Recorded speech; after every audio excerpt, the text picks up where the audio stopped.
So the next point I want to make is about your niche. We need to find the right business for you. So there's a few ways of doing this, and I have another video that that you can find in this course that I filmed in a previous course actually. That's really good. But I'm just going to go over some basics here that I didn't go over there actually. So this will be a different way of talking about niche. So your niche is not your audience. Your audience is who you're serving. And this is also very important. We want to work with people that we love to work with. You can make a decision to only work with people that you love to work with. Trust me, that'll be the best decision of your life. You're going to be miserable in your business. You may as well get a job if you're going to keep working with people that you don't like. Okay, you have the freedom. This is where so much changed for me when I decided to do this. You get, they call it dream client for a reason. You get to work with people that you love, and you get to say no to people that you don't love. Okay, so the audience is not the niche, but it's also very important. You want to think like, who would I wake up in the morning, early to solve their problems? Who would I wake up early to solve their problems? An entrepreneur is somebody who makes other people's problems into their business. So your business is that you solve problems for somebody. But who is the somebody? Tell me the characteristics. You might even want to get out a journal and write it down as I'm talking. Who is the somebody that you want to wake up early, solve their problems, right? You would just wish that you could snap their fingers and their problems would be gone, right? But you're willing to put in effort. You're willing to put in hours and energy and blood, sweat, tears. You're willing to work on the weekends to solve this person's problem. Trust me, if this is in place, you will have no problem growing your business. Except you might work too hard, in which case, watch the last module. Okay, so we want to, choose an audience that we love. And you already do love some people. You love them, and their problems move your heart. When you think about them having a problem, maybe it's a problem that you previously had. Maybe it's a problem that you've had yourself, and that you experienced such difficulty with this problem, and now you empathize with your audience and you love them and you just want to help them solve this problem. And you feel like you know how, but you have a special insight. Because you've been there, you have a special insight into the nature of their pain and into the solution that they're actually looking for. Okay? I hope I just gave you an insight with that. So I want to give you a couple of examples. And these are not all about business. So for me, when I first went to a meditation center in 2012, I'd actually already been to a different meditation center earlier that, I guess sometime in 2011, with a different spiritual tradition. I went to New York City for like a 2-day event, or even, I don't know if I just went, I think I did go for 2 days. And, the people there were not very friendly. They were not unfriendly. They just, only one person out of the whole convention said hi to me. And I was brand new. I was looking for connection. I wanted to practice within this organization. I liked it. And, I admired the teacher, but they were not very open. They were not friendly. It was a very personal liberation path, if that makes sense. And so they weren't really concerned with other people that much. And I didn't notice much of it at the time. I was just like, okay, whatever. I didn't notice it too much. But then later, I went to a different place, and the community was exactly the opposite. They were really kind, really loving, really nurturing.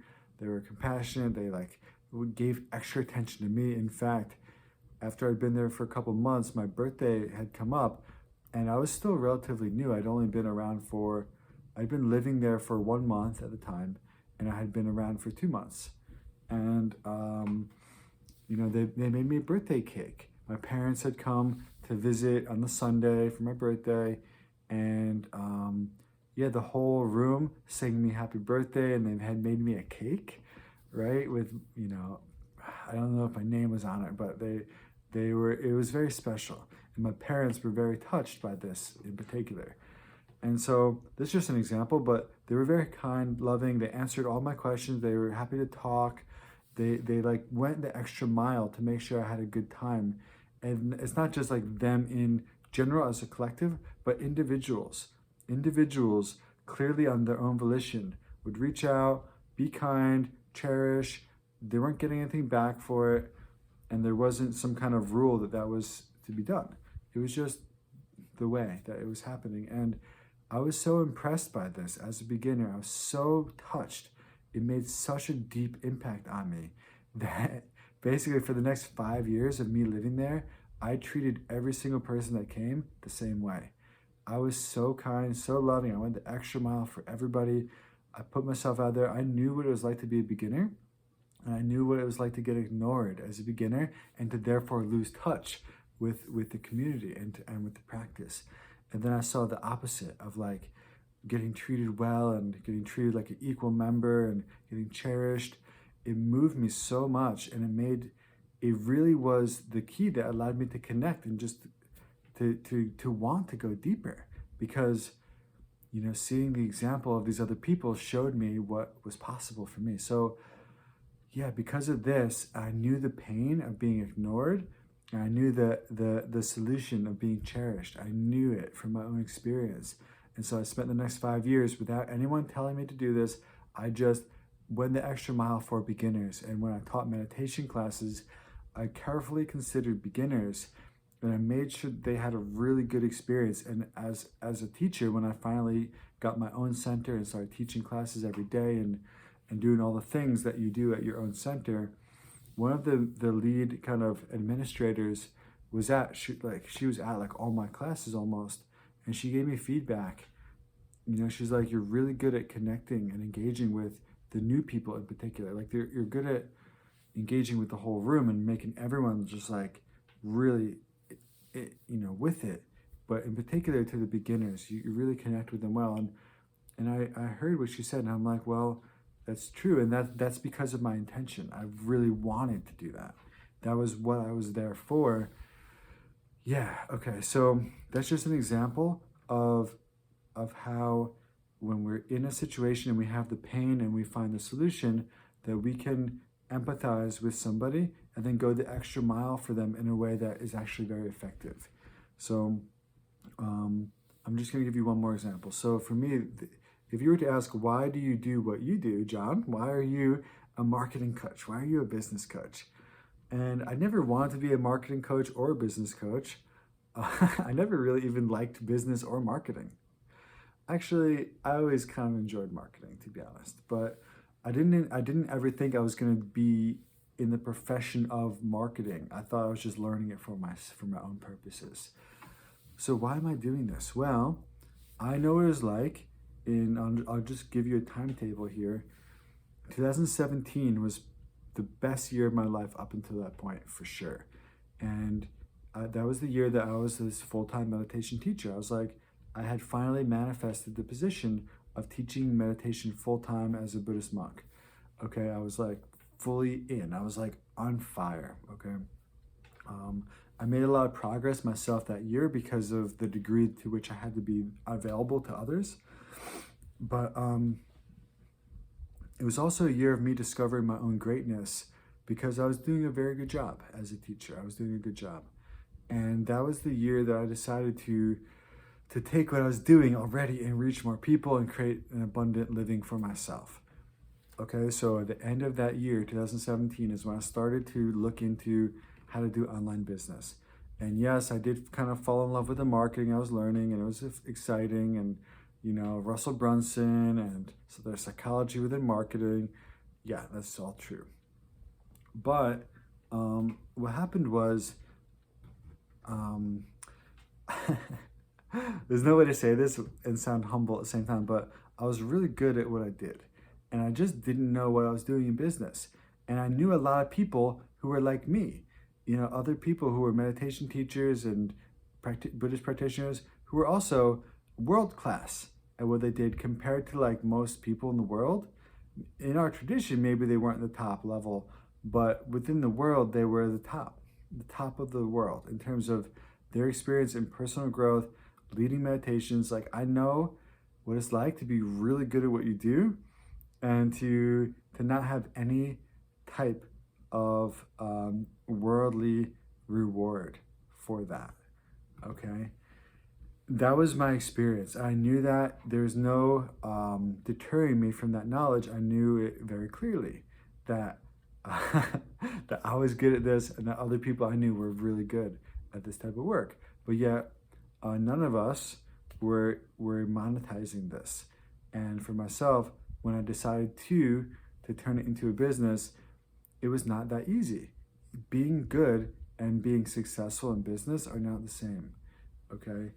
So it took me a long time. So I spent the year of 2018 without, I came up with some like frameworks for how I can help people and solutions and step-by-steps. And I started using it a little bit with testing clients, but I didn't get any paid clients at all in the year of 2018 for spiritual work. Now, I did open a marketing agency that year and I got some clients for myself, but I didn't get any spiritual coaching clients until 2019. And so that means that it was essentially a year and a half. It was a year and a half of time before I got any clients as a spiritual coach.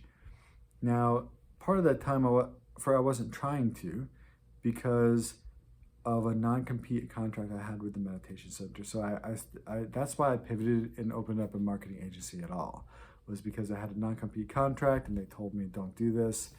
And so I did. I pivoted, started helping other people, and it was working. And to be honest, I don't regret it. I think it was probably a good move. Even though it wasn't my calling necessarily, it was maybe a good step. Here's where I'm going with this. Because it was so hard for me to get clients, and because I know that there's people out there, and you're probably one of them if you're here, you're exponentially better at what you do than you're getting rewarded for it in the world, in business. And growing a business, especially the client acquisition side of business, and being world-class at what you do are not the same, and they don't always correlate, unfortunately. So my understanding is I would love to help people.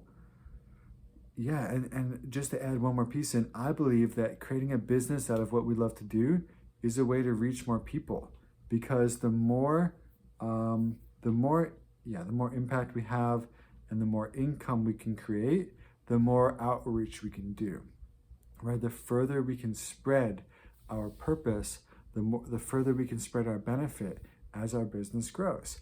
So I believe that business is a vehicle of change. I believe that business is a vehicle of change, that we can change the world. We can change people's lives. It doesn't have to be multi-million-dollar or impacting millions of lives directly, but even thousands of lives, even hundreds of lives. You know, if we work closely with 100 people over the next few years and really make a difference in their lives, that's huge.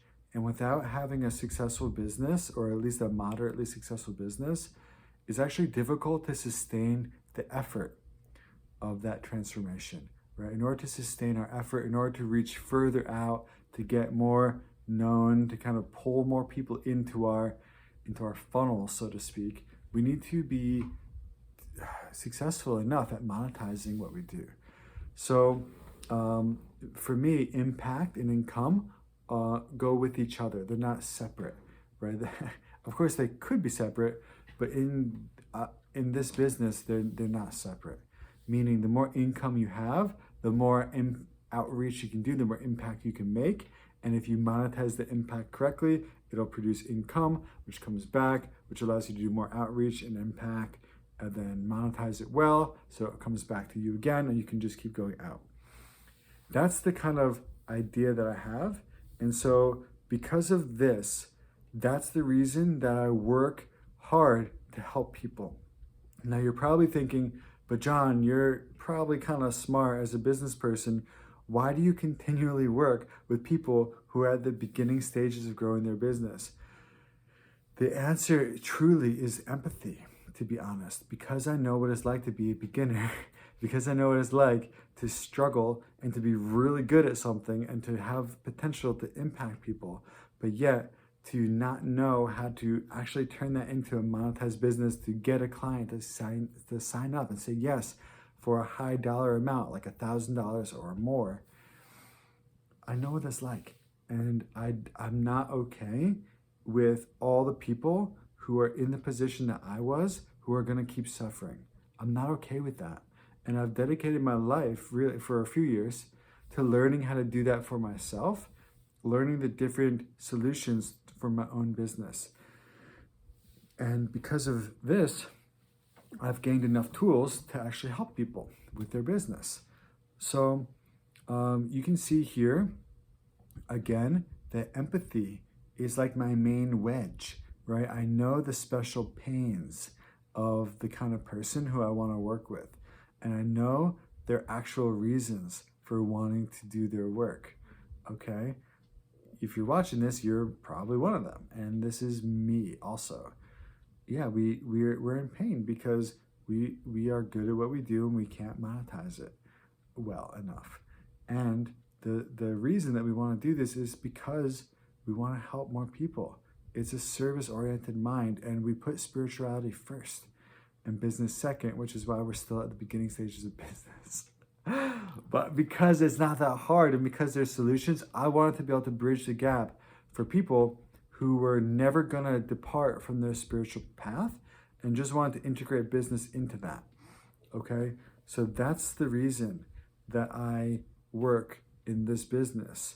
And you can see that's quite a good reason, which is why I've been able to sustain my effort for so long, even though I don't always experience results in my business. I go through weeks, sometimes months, of very dry spells with very few sales. Why am I able to keep, and before I even had success, I still put in effort before even my first successes came. Why? I've had a good reason. It's based on empathy. It's based on caring for people. It's based on insight into their actual problems. And once I picked up enough solutions, I became successful at this.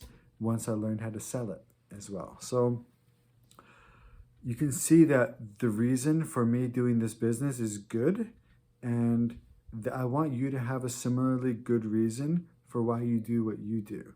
It's very important that the person that we work with and the problem that we solve for them, that's so important that those things line up and that it's aligned, okay? Yeah, it must be a really good reason. If it's just like, oh, I could probably make some quick money over here and then I'll go and do this thing that I actually want to do. In that case, I would most likely tell you, don't do that thing because it's probably not as quick and easy as you think it is. It's probably a lot of work. It's probably at least as much work as this. But yet, if you love this one and you don't love this one's going to work better. It's going to be easier for you. And it's going to actually produce more fruit, more results than the one that we don't love. Okay, so if you're doing that, I hope you're not doing that. But if you are, I've done that before, please stop and decide to stop doing the thing that you don't want to do and just take on the thing that you do want to do, because it's actually less likely to fail because you love it. You're going to put in enough effort to make sure that it works. And it's purely imagined to think that the other one's easier or quicker. That's not true. It's not true that it's easier or quicker. It just seems like that right now from where you're at. If you were to try it for 6 months, you would be like, okay, John, you're right. It was not that easy or quick, okay? And the fact that you love what you do, there's always a way to do the thing that we want to do now. We don't have to wait on doing the thing that we want to do. We can just do it now. Trust me, you can do it now. Okay, so I want to talk about niche a little bit.